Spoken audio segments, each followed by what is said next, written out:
Welcome to Touch, a podcast where stories ignite purpose. Here, we explore real life and biblical stories that reveals what it truly means to live with purpose, especially as men navigate to this world. If you've ever felt lost, uncertain, or searching for direction, this podcast is for you. Let's light the way. So on our IMOLE series, we are currently in episode 17. We are sorry for not bringing it to your screen after all this while, but now we are back. The title of episode 17 is The Battle of Faith. The Battle of Faith. So if you are just joining us for the first time, do also click on my bio to listen to episode 1 to 16 so that you will actually know what God is doing in episode 17 and even through the story. So the title of episode 17 is The Battle of Faith. The sound of war grew louder each day. IMOLE's warriors sharpened their swords, their horses were prepared, their chariots stood ready, their weapons were being gathered, but in IMOLE, the people were on their knees. To some, it looked like courage. To others, it looked like madness. Yet, while IMOLE waited on God, darkness has already begun searching for another entrance. If it could not overcome the palace by force, perhaps it could enter through a human heart. By morning, the palace was alive with activities. Servants moved through the courtyard. Warriors came and went. Women prepared food. Children played around the palace grounds. Haremu carried water jars across the courtyard. As they turned and around a corner, he saw Aderonke standing beside a flowering tree. She smiled warmly. Aderonke, good morning, Haremu. Haremu smiled politely. Aderonke laughed softly. You are always working. Do they allow you to rest? Haremu chuckled. There is always something to do in the palace. Aderonke nodded. You must know the palace very well then. Haremu smiled. I have served here for a long time. Aderonke's eyes briefly moved towards the palace. Then you must know when the king usually meets with his people. Haremu hesitated for a moment. Then he answered casually. Most evenings. Aderonke smiled. Interesting. She thanked him and walked away. Haremu continued his work. To him, it had been nothing more than an ordinary conversation. But to Aderonke, it was another piece of information. That evening, Aderonke stood at a distance from the palace. She watched the believers gathered. There was no panic, no shouting, no frantic preparation for war. Instead, they worshipped. Men and women lifted their heads. Children sang. The scripture were opened. The warriors prayed. Aderonke stared in confusion. She had expected fear. Instead, she saw peace. She whispered to herself, what kind of people prepare for war like this? She watched as a powerful sense of unity filled the palace. Something about the palace disturbed her, not because of what she saw, but because of what she could feel. Aderonke slowly stepped backward. For the first time, she was not simply investigating. She was beginning to wonder. Inside the palace council chamber, King Adegboyega sat calmly. Chief Balogun stood nearby. The other chiefs were seated around the room. Chief Elegbede could no longer contain himself. He rose abruptly.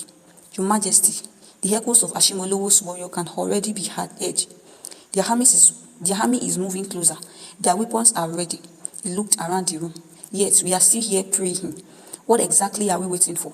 Chief Akpino shifted nervously. Chief Jagmolu exchanged a worried look like, wait, Yalodi Irilu. The atmosphere became tense. King Adegboyega remained calm. We are not doing nothing. We are obeying God. Elegbede frowned. Obeying God? He gave a nervous laugh. So tell me, Your Majesty, when the enemy come with swords, what shall we do? Will soldiers suddenly appear from the heavens? Will they hang in the air and fight for us? A few chiefs looked at one another. The king smiled. You ask as though God has never fought a battle for his people. Mr. Adebawo stepped forward with his Bible. He opened it. You speak as though the ways of God must always make sense to man. But scripture tells us otherwise. He looked towards Elegbede. Do you remember King Jehoshaphat? Elegbede remained silent. Mr. Adebawo continued. 3 great enemies came against Judah, Moab, Ammon, and the people of Mount Seir. The room became quiet. Mama Adetun stepped forward. Judah was surrounded. Their enemies were stronger. Their army was not enough. She smiled. But what did God tell them to do? Chief Elegbede folded his arm. Pray? Mama Adetun nodded. Exactly. Mr. Adebawo continued. God told them to stand firm. They did not win because they were stronger. They won because God fought for them. He turned the pages. As Judah worshipped, God caused confusion among the enemy. Moab and Ammon turned against Mount Seir, and the armies that came to destroy Judah destroyed one another. Elegbede's expression slowly changed. So they did not even fight. They trusted God. Mama Detong's eyes filled with tears. That is why I believe she looked around the room. Since the day my son, Akonji, died, I thought I had lost him forever. She paused, but God gave him back to me. Her voice trembled with emotions. If God could defeat death in front of my eyes, why should I doubt that he can defend IMOLE? Silence filled the chamber. Even Elegbede had no immediate response. King Adegboyega looked around the room. We are not Israel, but the God who fought for Israel is still God. And if he has given us an instruction, our victory begins with surrender. Outside the village, dust rose into the sky. The sound of approaching footsteps grew louder. Ola appeared at the head of a group of warriors. Behind them walked Baba Alagidibo. He leaned on his carved staff. His eyes moved across Imole. He saw the praying warriors. He laughed. So this is Imole. He shook his head. The kingdom preparing for war by singing. Ola smiled. He had finally brought the man he believed would change everything. Babala Gidibo walked directly into the gathering. The warriors stopped praying. He pointed his staff towards them. Look at yourself. Your enemies are preparing weapons, and you are here closing your eyes. He struck his staff against the ground. Open your eyes. Can you not see what is coming? He turned towards Ola. Show them what a real warrior looks like. Ola stepped forward. He revealed the ritual marks covering his back. The crowd gasped. Babala Gidibo smiled proudly. 400 institutions, shams, powers, weapons. He pointed towards the praying warriors. And you? You are simply waiting to die. Some warriors became angry. Others looked uncertain. One of the young warriors stepped forward. He was calm. He did not shout. He simply looked at Babala Gidibo. Baba, my strength is not in my skin. Baba frowned. The young warrior continued.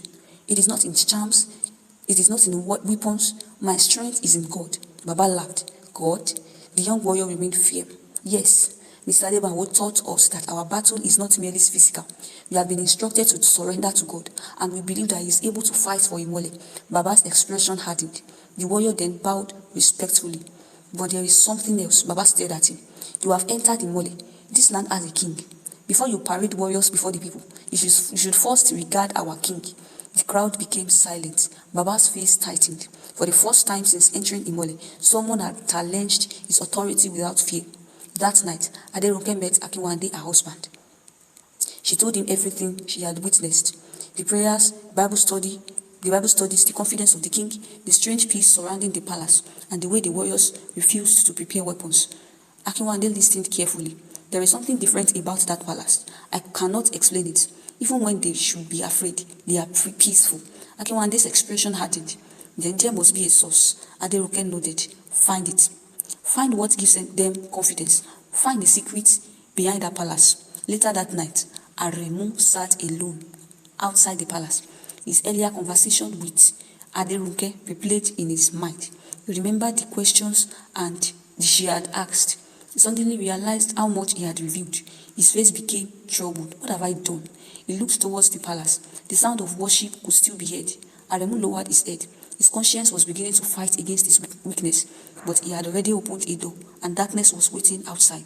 Night covered Imole. In Nashimolo, warriors prepared their weapons. Shijuola inspected battle formations. Ola stood beside Babala Gidibo. Akinwande studied the plan. In Imole, the people worshipped. The king prayed.